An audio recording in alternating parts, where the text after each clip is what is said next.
नमस्कार बंधुगण, जय जगन्नाथ। आशा करुच्ची आपण मैंने पूर्वपरी सुस्थ सुरक्षित निरापद एवं निरामय जीवन यापन करुवे। वर्तमान जो भाई भाव में समय चलती यार सकारात्मक रही सकारात्मकता रही नकारात्मकता रही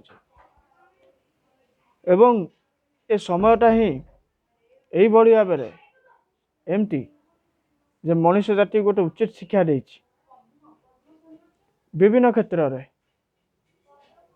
मनुष्य को मानव जाति को समग्र मानव जाति को भाविबा गोटे मजबूर कर देछि। तेणु आपण मानक मोर अनुरोध रहिबो जो माने भी किछि बुझु नांती विभिन्न क्षेत्र में बुझाव चेष्टा करंतु।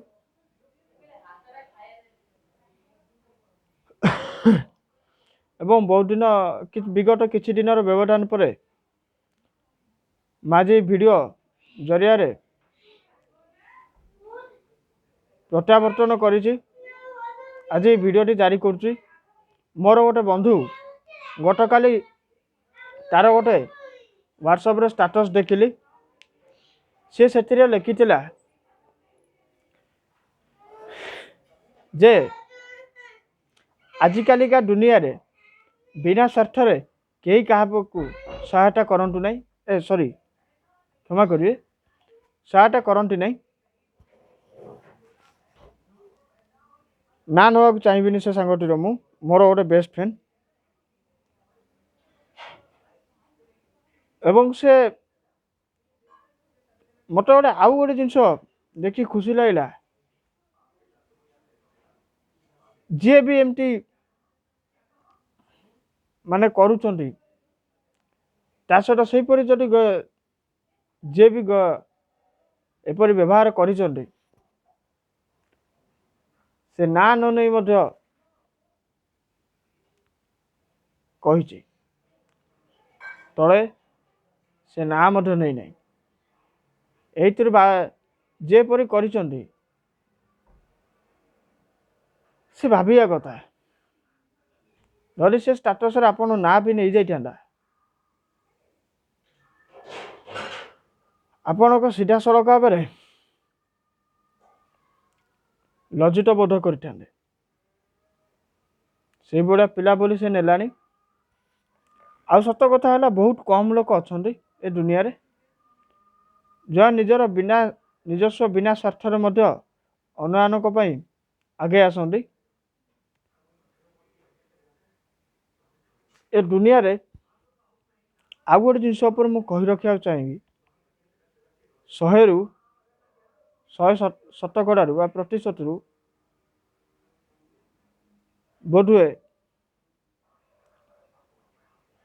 बोधुए कहले भी भूल हम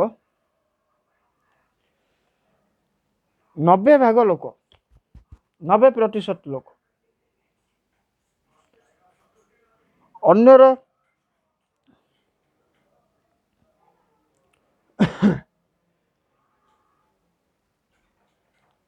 छोट छोट भूल से ऊपर आक्षेप करती से विभिन्न प्रकार गाली गलोच करती विभिन्न प्रकार निजर पावर से जगार प्रयोग करती इस्तेमाल करती से जेकोसी क्षेत्र भी मत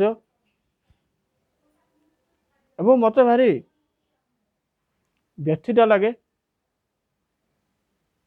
मनुष्य माने ही समस्ते भूल जन्मटा भूल नुहे कि समस्ते भूल कर क्षीर भाया सफा नुहति। तेणु गोटे जिनस मु कही रखा चाहिए आपण जो क्षेत्र में अन्य जनकर भूल देखते आपड़ से क्षेत्र निजे ठीक कार्य करंतु एवं अन्य मानकर भूल धरतु ताले बहुत भल हम। केवल आपण मैंने नुहति मु आमे समस्ते एवं ଆମମାନଙ୍କୁ ଆଉ ଗୋଟେ କଥା ଶିଖିବାର ଅଛି,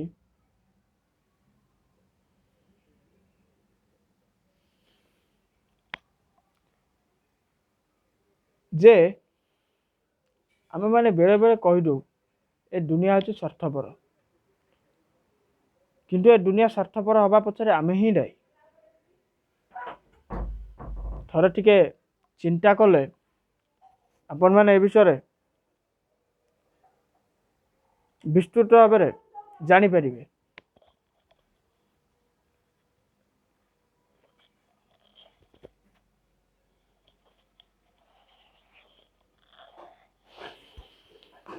ଏବଂ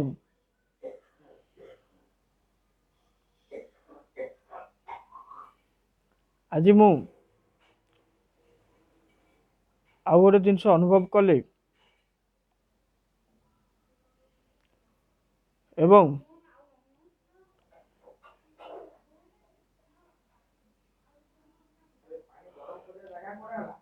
ଆଉ ଗୋଟେ ଜିନିଷ ଆପଣମାନଙ୍କୁ କହିବାକୁ ଚାହୁଁଛି, ଭାବିଲି ଏବଂ ସମସ୍ତଙ୍କୁ ଅନୁରୋଧ କରିବି, ଆପଣମାନେ ଯେଉଁ କହୁଛନ୍ତି ସବୁବେଳେ ସମସ୍ତଙ୍କୁ ଏକତ୍ରିତ କରି ରଖନ୍ତୁ। ପ୍ରତ୍ୟେକ ବ୍ୟକ୍ତି ଆପଣମାନଙ୍କର ବିଭିନ୍ନ ସମୟରେ ଦରକାର ଆସିପାରନ୍ତି। ଯେଉଁ ବି ରାଜନୈତିକ ଦଳମାନେ ଅଛନ୍ତି ଆମ ଦେଶରେ, କିଛି ଆଞ୍ଚଳିକ ଏବଂ ଜାତୀୟ ଦଳମାନ ଦୁର୍ନୀତିଗ୍ରସ୍ତ ଦଳମାନେ ମଧ୍ୟ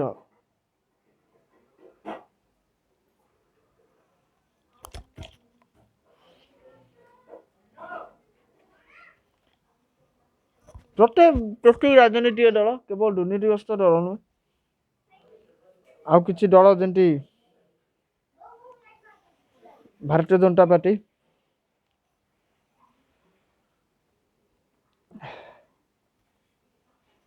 କେବଳ ଭାରତକୁ ଏକ ସୁଦୃଢ଼ ଏବଂ ଶକ୍ତିଶାଳୀ ରାଷ୍ଟ୍ରରେ ପରିଣତ କରିବା ପାଇଁ ବିଭିନ୍ନ ଭଲ ଭଲ ନେତାଙ୍କୁ ଯୋଡ଼ିକି ରଖୁଛି, ଏବଂ ଅନ୍ୟମାନେ ମଧ୍ୟ ନିଜ ଦଳକୁ ଏଇଥିରୁ ଶିଖିବାର କଥା ହେଉଛି, ଏ ପୂର୍ବରୁ ଯେମିତି କହିଲି ଆପଣମାନଙ୍କୁ ବିଭିନ୍ନ ସମୟରେ ଆପଣମାନ ବିଭିନ୍ନ ଦରକାରୀ ସମୟରେ ବିଭିନ୍ନ ପ୍ରକାର ବ୍ୟକ୍ତି ବିଶେଷ ଆପଣମାନଙ୍କର କାମରେ ଆସିପାରିବେ। ବିଭିନ୍ନ ବ୍ୟକ୍ତି ବିଶେଷ ବିଭିନ୍ନ କ୍ଷେତ୍ରରେ କିଛି ନା କିଛି କରିପାରିବାର ଗୋଟେ ସେ ସାମର୍ଥ୍ୟ ରହିଛି।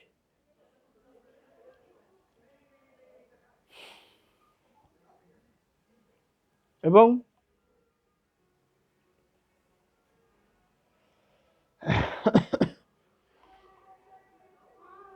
ଭାରତ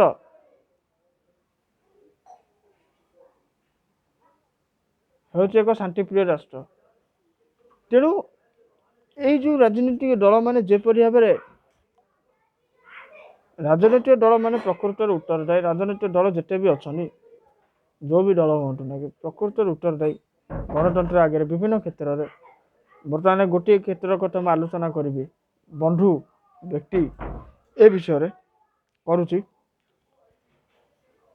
କେମିତି ସାଙ୍ଗ ଏଇଥିରେ ଆମ ଯେତିକି ବନ୍ଧୁମାନେ ଅଛନ୍ତି ସମସ୍ତେ ଶିଖି ରଖିବା ଦରକାର ଯେ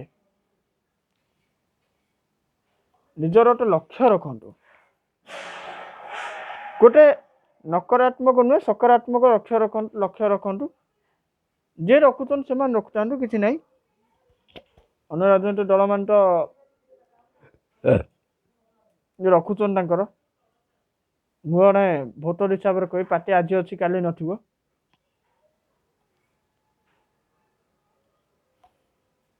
କିନ୍ତୁ ଭାରତ ମାତା ବଞ୍ଚି ରହିବା ଦରକାର। ଗୋଟେ ସକାରାତ୍ମକ ଲକ୍ଷ୍ୟରେ ସମସ୍ତେ ଏକତ୍ରିତ ହେବା ଆବଶ୍ୟକ ଓ ଲକ୍ଷ୍ୟ ରଖିବା ଦରକାର। ସମୟକୁ ଜମା ବି ଅବହେଳିତ କରନ୍ତୁ ନାହିଁ। ସମୟ ଗଡ଼ି ଚାଲିଛି, ଆଉ ସମୟ ନାହିଁ ହାତରେ। ଯେଉଁ ବି ସମୟ ମିଳୁଛି ସେ ସମୟକୁ ଅଯଥାରେ ଟାଳି ନ ଦେଇ, ଅପଚୟ ନ କରି ବିଭିନ୍ନ କ୍ଷେତ୍ରରେ ସମସ୍ତେ ପରସ୍ପର କାନ୍ଧରେ କାନ୍ଧ ମିଶାଇ କିଛି ନା କିଛି କାର୍ଯ୍ୟ କରନ୍ତୁ ଏବଂ ଆମେମାନେ କରିବା ମଧ୍ୟ ଦରକାର। ଏଠି କହୁଛି, ଆଶା ରଖୁଛି ଆପଣମାନେ ଏହା ମାଧ୍ୟମରେ ଆପଣମାନଙ୍କୁ କିଛି ପ୍ରକୃତ ବା ବାସ୍ତବିକ କଥା ଏମାନେ ଉପଲବ୍ଧି କରିଥିବେ ଏବଂ ମହାପ୍ରଭୁ ଶ୍ରୀ ଜଗନ୍ନାଥ ଆପଣମାନଙ୍କୁ ସମସ୍ତଙ୍କୁ ସୁସ୍ଥ ରଖନ୍ତୁ, ଭଲରେ ରଖନ୍ତୁ, ସୁରକ୍ଷିତ ରଖନ୍ତୁ। ଏଠି କହୁଛି ନମସ୍କାର, ଜୟ ଜଗନ୍ନାଥ, ଜୟ ଶ୍ରୀରାମ, ଜୟ ବୁଦ୍ଧିଜିମ୍, ଜୟ ଆଲ୍ଲା, ଜୟ ଯୀଶୁ ଖ୍ରୀଷ୍ଟ, ଜୟ ଶିଖ। ଏବଂ ଆଗାମୀ ଭିଡ଼ିଓ ପର୍ଯ୍ୟନ୍ତ ଆଗାମୀ ଦିନ ପାଇଁ ଭୁଲ କହିଲି, ଆଗାମୀ ଦିନରେ ପୁଣି ଆପଣଙ୍କ ଅନୁସାରେ ମୋର ଭେଟ ହେବ। ସେ ପର୍ଯ୍ୟନ୍ତ ରହୁଛି, ନମସ୍କାର। ପୁନର୍ବାର ଆପଣମାନଙ୍କୁ ଭଲ ରୁହନ୍ତୁ, ସକାରାତ୍ମକ ଚିନ୍ତାଧାରା ମନୋଭାବ ରଖନ୍ତୁ ଏବଂ ସମସ୍ତେ ସବୁବେଳେ ହସନ୍ତୁ। ଜଣଙ୍କ ଖୁସିରେ ଆମେ ଜାଣିଛୁ, ଯେମିତି ଜଣଙ୍କ ଖୁସିରେ ସମସ୍ତଙ୍କୁ ଖୁସି ନୁହେଁ, ତେଣୁ ଆମକୁ ସମସ୍ତଙ୍କୁ ହସେଇବାର ଅଛି। ଏବଂ ହୁଏତ ହେଇପାରେ ସମସ୍ତଙ୍କର ଅଲଗା ଅଲଗା ଖୁସି ପ୍ରାପ୍ତି, ଖୁସି ପାଇବାର ଇଚ୍ଛା ବିଭିନ୍ନ ପ୍ରକାର ଅଛି। ସ୍ୱଳ୍ପ ସମୟର ଖୁସି ନ ପାଇ ଦୀର୍ଘ ସମୟର ଖୁସି ପାଇବାକୁ ଚେଷ୍ଟା କରନ୍ତୁ। ନିଜ ମାଟିକୁ ଭଲ ପାଆନ୍ତୁ। ନିଜ ମାଟିଠାରୁ, ଭାରତ ଠାରୁ ଆଉ କେହି ଆପଣମାନଙ୍କ, ଭାରତୀୟ ବାଠାରୁ ଆଉ କିଛି ଗର୍ବ ଆମମାନଙ୍କ ପାଖରେ ନାହିଁ। ଜୟ ହିନ୍ଦ, ଜୟ ଭାରତ, ଜୟ ଓଡ଼ିଶା।